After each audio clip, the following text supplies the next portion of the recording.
मेरे अजनबी हमसफर। वो ट्रेन के रिजर्वेशन के डब्बे में बाथरूम के तरफ वाली सीट पर बैठी थी। उसके चेहरे से पता चल रहा था कि थोड़ी सी घबराहट है उसके दिल में कि कहीं टीटी ने आकर पकड़ लिया तो। कुछ देर तक तो पीछे पलट पलट कर टीटी के आने का इंतजार करती रही। शायद सोच रही थी कि थोड़े बहुत पैसे देकर कुछ निपटारा कर लेगी। देखकर यही लग रहा था कि जनरल डब्बे में चढ़ नहीं पाए इसलिए इसमें आकर बैठ गई। शायद ज्यादा लंबा सफर भी नहीं करना होगा। सामान के नाम पर उसकी गोद में रखा एक छोटा सा बैग दिख रहा था।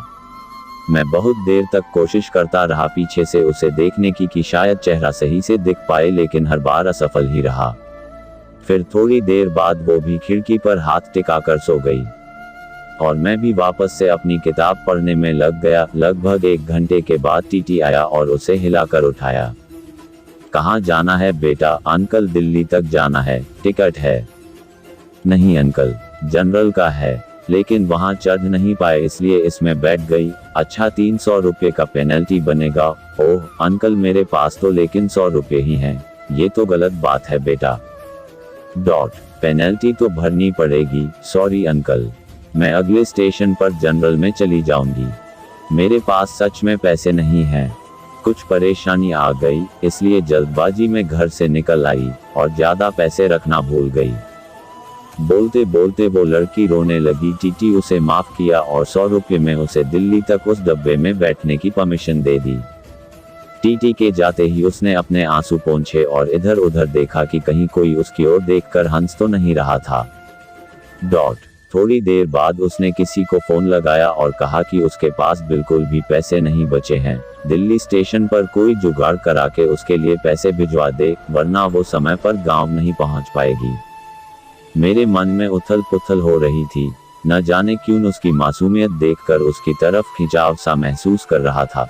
दिल कर रहा था कि उसे पैसे दे दूं और कहूं कि तुम परेशान मत हो और रो मत, लेकिन एक अजनबी के लिए इस तरह की बात सोचना थोड़ा अजीब था। उसकी शक्ल से लग रहा था कि उसने कुछ खाया पिया नहीं है शायद सुबह से, और अब तो उसके पास पैसे भी नहीं थे। बहुत देर तक उसे इस परेशानी में देखने के बाद मैं कुछ उपाय निकालने लगा जिससे मैं उसकी मदद कर सकूं और फ्लड भी ना कहलाऊं। फिर मैं एक पेपर पर नोट लिखा। बहुत देर से तुम्हें परेशान होते हुए देख रहा हूं।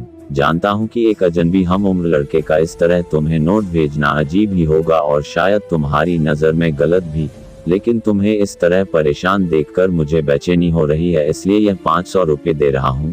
तुम्हें कोई आसान न लगे इसलिए मेरा एड्रेस भी लिख रहा हूं। जब तुम्हें सही लगे मेरे एड्रेस पर पैसे वापस भेज सकती हो।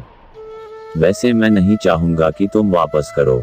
अजनबी हमसफर। एक चाय वाले के हाथों उसे वो नोट देने को कहा और चाय वाले को मना किया कि उसे ना बताए कि वो नोट मैंने उसे भेजा है।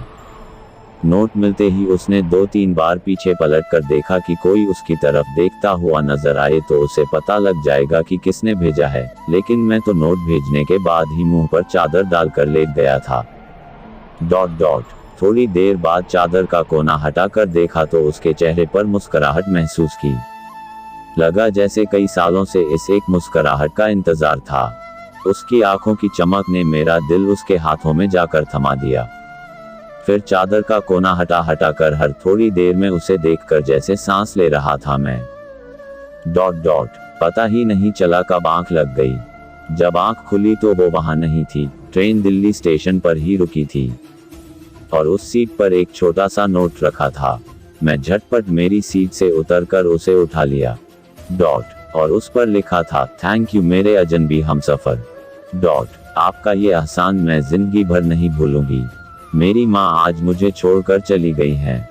घर में मेरे अलावा और कोई नहीं है इसलिए आनंद फानन में घर जा रही हूँ। आज आपके इन पैसों से मैं अपनी माँ को शमशान जाने से पहले एक बार देख पाऊंगी।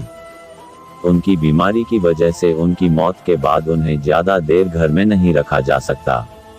आज से मैं आपकी कर्जदार हूँ। जल्द ही आपके पैसे लौटा दूंगी।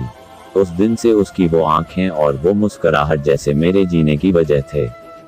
हर रोज पोस्टमैन से पूछता था शायद किसी दिन उसका कोई खत आ जाए।